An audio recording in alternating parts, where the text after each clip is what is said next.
Smart meter हे प्रत्येक घराघरात बसणार आहे असे सोशल मीडियावरती मोठ्या प्रमाणात चर्चा देखील आहे आणि याच्यात काय जनतेला नुकसान होणार आहे या संदर्भात सांगण्याकरिता काँग्रेसचे ज्येष्ठ नेते व माजी आमदार अशोक ढवळ साहेब आपल्यासोबत आहे। साहेब, स्मार्ट मीटर बसणार आहे अशी पूर्ण म्हणजे सोशल मीडियावरती देखील चर्चा आहे, काय वाटतं याच्यात जनतेला काय नेमका त्रास सहन करावा लागतो? स्मार्ट मीटरच्या बाबतीमध्ये कसं आहे, आता या केंद्र सरकारच्या बऱ्याचशा योजना किती जनतेच्यासाठी आणि किती उद्योगपतींसाठी आहे याचा विचार आता नागरिकांनी करण्याची वेळ आलेली आहे। स्मार्ट मीटरची जी कल्पना आहे ही मुळात कशी काय आली आणि कशाबद्दल स्मार्ट मीटर लावल्याने काय लोकांचे फायदे होणार आहे आणि याच्यामध्ये महावितरणाचा काय फायदा आहे हे पहिले तपासण्याची आणि त्यांनी सांगण्याची गरज आहे। सरकारने हे सांगितलं पाहिजे की केंद्र सरकार असेल, राज्य सरकार असेल किंवा महावितरण असेल यांनी हे सांगितलं पाहिजे की स्मार्ट मीटर लावल्याने जनतेचे हे फायदे होतील, ग्राहकांना ही सवलत मिळेल। आता स्मार्ट मीटरसाठी तुम्ही सक्ती करणार आहात ते तुम्हाला लावलंच पाहिजे आणि वीज मंडळाचा जो कायदा आहे, वीज ग्राहकाचा जो कायदा आहे 2003 सेक्शन 55 प्रमाणे की त्यामध्ये असं म्हटलं आहे की ग्राहकांना तुम्हाला सक्ती करता येणार नाही आणि तुम्ही जर सक्ती करत असाल तर त्याचा विरोध जनता करेल। आणि शेवटी हे जे स्मार्ट मीटर आहे हे स्मार्ट मीटर जर समजा लावल्यानंतर आणि ते प्रीपेड करायचं, पहिले पैसे भरा, तुमचं अकाउंट संपल्यानंतर तुमचं ते आपोआप ते बंद होईल, तुम्हाला ते मेंटेन करावं लागेल। आता या देशामध्ये अनेक लोक, या महाराष्ट्रात आहेत, नागपूरमध्ये आहेत, अनेक लोक गरिबी रेषेखाली जगत आहेत अत्यंत, आणि आजच्या घटकेला इतकं मोठं बिल या महावितरणाकडनं लोकांना घरगुती वापरासाठी येत आहे की आत्ताच काही महिन्यापूर्वीच विजेची दरवाढ झाली 7-8%, 10% काहीतरी। आणि डिजिटल मीटरमध्ये तुम्ही पहिले जे जुने मीटर होते ते जुने मीटर तुम्ही डिजिटलमध्ये रूपांतरित केले, त्याचा बदल केला आणि आता डिजिटल काढून तुम्ही आता स्मार्ट मीटर आणताय।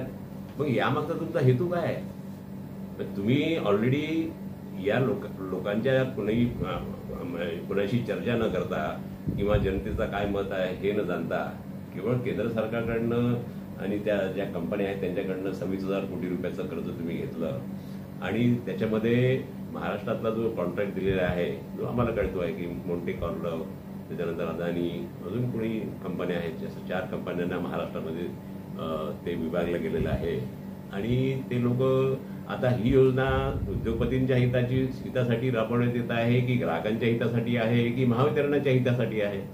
आणि शेवटी कसं आहे की आज ज्या कंपन्या, ज्या PSU आहेत, ज्या पब्लिक अंडरटेकिंग आहेत किंवा अशा प्रकारच्या ज्या सरकारी कंपन्या आहेत ज्या आज अस्तित्वात आहेत, ज्या सुरू आहे, तर यामध्ये स्मार्ट मीटर लावण्याने मॅनपॉवर कमी होणार नाही का? मॅनपॉवर कमी झाला मग बेरोजगारीचा काय विषय आहे? लोक कुठे जातील? एवढ्या जुन्या नोकऱ्या आहेत, नवीन लोकांना संधी मिळणार नाही आणि शेवटी हळूहळू टप्प्याटप्प्याने ह्या योजनेचं आणि महावितरण किंवा या ज्या वीज कंपन्या आहेत यांचं खासगीकरणच आहे, जवळजवळ झाल्यासारखंच आहे। असं एकंदरीत हा हेतू, शासनाचा जो हेतू आहे हा संशयास्पद वाटतो। कुठेतरी याच्यामध्ये ही भूमिका शासनाने स्पष्ट करावी आणि माझं असं मत आहे की स्मार्ट मीटर लावण्याची सक्ती नाही आहे, त्यामुळे जनतेने हे ठरवायचं, आम्हाला लावायचं असेल तर लावा आणि त्याचा भूर्दंड 12,000 रुपये तुम्ही घ्या। अनावश्यक म्हणजे स्मार्ट मीटर जो लावेल, विकेल, त्याचा फायदा आहे त्याच्यामध्ये। आम्ही का तुम्हाला 12,000 रुपये द्यायचे? जनतेने का द्यायचे? तुम्हाला लावायचं असेल तर आमचं कन्सेंट घ्या, आम्हाला गरज असेल तर आम्ही लावू, नाही तर आम्ही लावणार नाही। जी कायद्यामध्ये तरतूद आहे त्याचा वापर करून आम्ही त्याचा विरोध करू। या निर्णयाला, स्मार्ट मीटरच्या निर्णयाला पूर्ण काँग्रेस पक्षाकडून विरोध आहे का? नाही, प्रश्न कसा आहे की आता इथे काँग्रेस पक्षाकडे हे माझं मत आहे।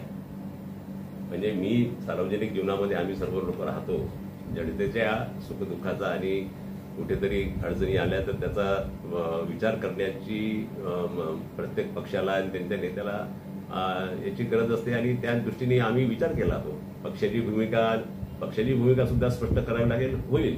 पक्षाच्या नेत्यांशी चर्चा करून आपण त्या बाबतीतली भूमिका सुद्धा स्पष्ट भविष्यामध्ये करावी लागेल आणि करतील। शेवटी हा जनतेचा प्रश्न आहे, जनतेचा प्रश्न असल्यामुळे हा माझा व्यक्तिगत माझं मत आहे। ज्या पद्धतीने मी बोललो, याच्यापूर्वी बोललेलो आहे आणि तुमच्यासमोर तेच बोलतो आहे की तुम्हाला सक्ती करता येणार नाही। शेतकऱ्यांना देखील याचा म्हणजे त्रास सहन करावा लागू शकते का स्मार्ट मीटरचा? याच्यामध्ये सर्वांना त्रास होईल ना. कसं आहे, वीज खंडित झाला, वीज पुरवठा जर खंडित झाला, मग याच्या मागे मग कसं करणार तुम्ही?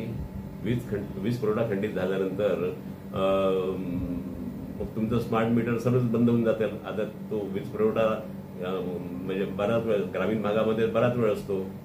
म्हणजे अनेक गोष्टी आहेत या ज्या संशयात्मक अनुत्तरित ज्याचं उत्तर ग्राहकांकडे नाहीये, जनतेकडे नाहीये. तर या ज्या संशय लोकांच्या मनामध्ये जो काही संशय निर्माण झालेला आहे या योजनेबद्दल, ते शासनाने त्याचं स्पष्टीकरण करावं, सांगावं त्यांनी की बा नाही असं आहे, याच्यामुळे असा फायदा होईल, असं तुमचं नुकसान होणार नाही. 12,000 रुपये तुम्ही कशाला घेता आणि मीटर तुम्ही 12,000 रुपये तुम्ही विकताय. आता याचं काय आहे गोडबंगाल आपल्याला आज सांगता येणार नाही, परंतु जनतेने या संदर्भामधला निर्णय जनतेला घ्यायचा आहे. आणि जनतेने माझ्या मते स्मार्ट मीटरची सक्ती ही शासनाला करता येणार नाही.